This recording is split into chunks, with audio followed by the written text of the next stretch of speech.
You've been diving deep into this golden ratio thing, and for good reason. It's pretty amazing how this, what seems like a simple proportion, has really captivated mathematicians and artists and philosophers, like, for centuries. And today we're going to try to unlock some of its secrets, guided by Ken L. Wheeler's insights from his book Pythagoras, Plato, and the Golden Ratio. So get ready to journey back to ancient Greece with us today. Yeah, ancient Greece, a time and place where a group of thinkers, you've probably heard of them, the Pythagoreans, they saw this ratio as the key to understanding, get this, the very fabric of the Like cosmos. they had this code, right? And they thought if they could just crack it, they could understand everything. That's a great way to put it. What's fascinating about the Pythagoreans is that they weren't just mathematicians. They were philosophers who believed that numbers, get this, they thought numbers held the key to unlocking the universe's mysteries. Okay, I'm hooked already. Tell me more. Central to their worldview was this thing, the golden ratio, often represented by the Greek letter phi, which is approximately 1.618. Phi 1.618, gotta remember that. So we're talking about more than just like pretty patterns in nature, right? I mean, this is about a fundamental principle that like governs the way things are, am I right? Exactly. Imagine the universe as this grand symphony. Right, okay, I like where you're going with this. The golden ratio, this phi, would be those underlying musical intervals, that create its beauty and its order. And the Pythagoreans believed that this divine proportion, it wasn't just an abstract concept, but a blueprint woven into the very fabric of existence. That's an incredible thought. It's like they believed the universe was speaking in this secret language of mathematics, right? A secret language. I love that. But how did they actually apply this idea to their understanding of reality?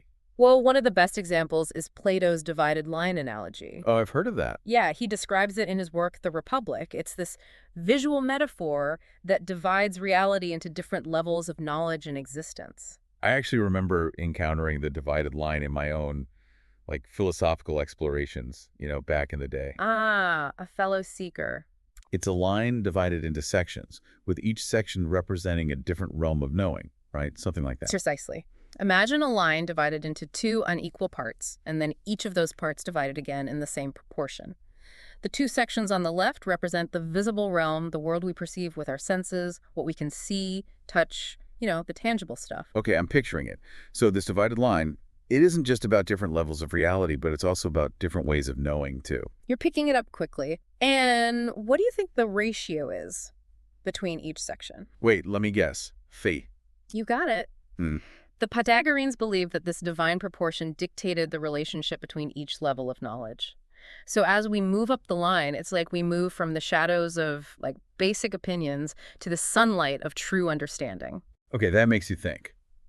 Like, how do we move towards those higher levels of understanding in our own lives? Yeah. How do we escape those shadows and see the light of true knowledge? Now that is the question, isn't it? So tell me more about this divided line. Right. So the bottom section, the bottom of the line, that represents shadows and reflections, like the basic sensory input.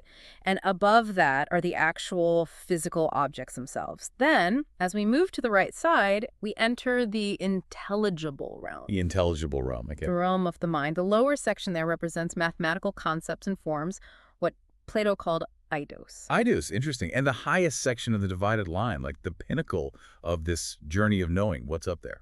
That, my friend, that's the realm of the pure, unchanging forms. It culminates in something Plato called the form of the good. The form of the good. The ultimate reality. Wow. Okay, so this golden ratio, it's not just about like aesthetics or pretty things in nature. It's a key to unlocking higher levels of understanding. I mean, this is getting pretty abstract, right? Right. Are there any other more concrete examples of how the Pythagoreans actually use this ratio to explain their worldview? Oh, absolutely. Let's move from the divided line to another of Plato's metaphors, the allegory of the cave. Oh, the cave. It's also found in the Republic. I think I remember this one. Okay, so picture this, right? Prisoners chained inside a cave, and they can't turn their heads. All they ever see are these shadows on the wall, shadows cast by objects passing in front of a fire. Ah, the cave. It's a powerful image, being trapped in a world of illusions, mistaking these shadows for reality. But how does this relate to the golden ratio or the divided line? The beauty is how these concepts all weave together. So those shadows on the cave wall, Yeah. they're like the lowest level of the divided line, mere appearances. The objects that are casting the shadows, those are akin to the physical objects on the divided line. Right. Okay. And the fire in the cave, the source of the light that's revealing those shadows, what's that? That's akin to the nous intellect, the very source of knowledge, represented by the higher section of that intelligible realm on the divided line. So it's like both the divided line and the cave are different ways of expressing the same really profound ideas about the nature of reality, the journey from like ignorance to knowledge. Precisely. And while it's not stated explicitly in the allegory of the cave, the Pythagoreans believed the golden ratio was at play here too. Oh, yeah. They thought it governed the relationship between the shadows, the objects, the fire, and ultimately the sun outside the cave, which represents the highest form of good. The sun outside. Wow. Okay, that's fascinating. Mm-hmm. But we need to talk about one more critical piece of this puzzle, okay? Ah. I really want to get to this. Oh, lay it on me. The 1-1 triangle. Ah, yes. This concept, I'm really finding it intriguing. And it is intriguing. It's often overlooked, too. Is that right? This triangle, with its sides proportionate to the golden ratio, it's more than just a geometric shape, you know? It was a vital symbol for the Pythagoreans, especially, get this, because it's the building block of another powerful symbol, the pentagram. Hold on. The pentagram, I always thought that was more of like an occult symbol, not something connected to ancient Greek philosophers. It's true that the pentagram has been, adopted and reinterpreted throughout history by all sorts of different groups. Right, right. But to really understand its significance to the Pythagoreans, we'll need to dive deeper into their worldview. Okay, well, let's dive in. And that's precisely what we'll do in the next part of our deep dive. Okay, so let's dive back into the heart of Pythagorean symbolism, pick up where we left off. Sounds good to me. We were talking about that intriguing 1-1 triangle, and you were saying it's like a key to understanding the pentagram. It is. It's pretty amazing how these, what seem like, kind of simple shapes held such profound meaning for the Pythagoreans. It is remarkable, yeah. Imagine, just picture for a moment the elegance of this geometry. You arrange 5 1-1 triangles, right, around a central point. Okay, yeah, I'm with you. What emerges? A pentagram. Boom, there it is. Visually, I get it. But why was this star shape, like, so central to their whole worldview? Okay, think back to the 4 elements. You know those. Earth, air, fire, water. Right. The Pythagoreans, they associated each of those elements with a point on the pentagram. Right, okay, I see. But there are 5 points on a pentagram and only 4 elements. What did that 5th point represent? That 5th point, the uppermost point of the pentagram, that symbolized aether. Aether. Ah, okay. Yeah. I've always been kind of fascinated by this idea that there's this, like, subtle, rarefied element, that fills the heavens. The most pure, the most subtle of elements. It was thought to be the very fabric of the celestial spheres. Wow. For the Pythagoreans, the pentagram, with its 5 points representing the 4 elements plus aether, it wasn't just a shape. No, this was a symbol of totality. So the pentagram, it wasn't just about, like, earthly elements, right? Yeah. It was about the whole cosmos. Like, each element unified by the golden ratio, which is inherent in those interlocking triangles, right? Yes. It's like they saw a cosmic blueprint in this shape. Exactly. And there's even more to uncover. Notice how the pentagram, when you draw it with a single continuous line, Yeah. it creates a perfect pentagon at its center. Oh, you're right. I never actually noticed that before. This pentagon, for the Pythagoreans, it represented the human soul. No way. Oh, yeah. Encased within the 5 elements and ether, right? It illustrated their belief that humans, we were microcosms of the macrocosm. So they believed the same principles of harmony and proportion that were at play in the universe were also, like, reflected within us. Absolutely. And just like with that divided line, they believed phi, the golden ratio, governed the relationship between the pentagon, the soul, and the outer points of the pentagram, the elements, and aether. It's all starting to click into place. But we focus a lot on the, like, visual aspects of the pentagram. Did the Pythagoreans, did they have any, like, other practices or beliefs that were directly tied to it? They did. One fascinating practice was their use of something called the tetracties. The tetracties. Okay, what is that exactly? It sounds incredibly mystical. It's a triangular arrangement of 10 points. They're often represented as dots in 4 rows. 1 dot at the top, then 2, then 3, and finally 4 at the base. Okay, I'm picturing it. What made this arrangement so important? The tetractis, it was sacred to them. It represented the creation of the universe itself. They believed that the first four numbers, added together 1, 2, 2, 3, 4, it equaled 10, which to them represented the totality of existence. So it's similar to how they saw the pentagram Mhm. as this representation of like all these elements coming together to form a complete whole. Precisely. The tetractys, it was like this numerical expression of that same principle. And here's where it gets really, really interesting. Okay, I'm ready. The way they arrange the tetractys, it perfectly fits within, are you ready for this? The 1-1-phi triangle. You're kidding? That triangle really is the key to unlocking all of these other symbols and concepts, huh? It is. The 1-1-phi triangle wasn't just some random geometric shape to the Pythagoreans. It was the foundation upon which they built their entire model of the universe.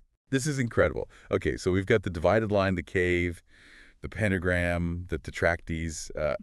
It seems like everything comes back to this idea of like divine proportion and harmony as embodied by the golden ratio. It does. It does. It was more than just a number to them, you see. It was the language of the cosmos. Wow. It's really amazing how these like ancient ideas, we're talking ancient Greece here, right, still resonate today. But I have a confession to make. Okay. I'm listening. We've gone deep into symbols, geometry, philosophy, all this stuff, and I still don't quite understand. How does the one, the source of everything, actually become the multiplicity of the universe? How does that work? You've hit on one of the most fundamental questions in metaphysics. Have I? The Pythagoreans and later Plato and the Neoplatonists, they grappled with this too. They called it the mystery of emanation. Emanation, like something flowing out from a source. Exactly. And you know what they believed played a central role in this whole process of emanation? Why? The golden ratio. They believed the very act of the one emanating, of giving rise to multiplicity, could be understood through this divine proportion. It was through phi, they thought, that the one could become many, while still somehow remaining one. Okay, now we're getting to the heart of it, I think. How can something be one and many at the same time? This feels like we're stepping into some serious paradox territory. We are, and this is where we encounter the concept of the indefinite dyad. The indefinite dyad. To unravel this final part of the Pythagorean puzzle, we'll need to venture into the next part of our deep dive. Okay, so we're back. That concept of emanation, I got to say, it's really captured my imagination. It's like we're trying to grasp the ungraspable. How does the one, this source of everything, actually become the many things that we experience in the universe? It's mind-boggling. It's a question that's echoed throughout history. Philosophers have been wrestling with this forever. And the Pythagoreans, they offered a really unique perspective on this, one that leads us to this enigmatic concept, the indefinite dyad. Okay, that name alone, the indefinite dyad, it sounds so mysterious. So what is it? What is this indefinite dyad? And how does it help us understand this process of emanation?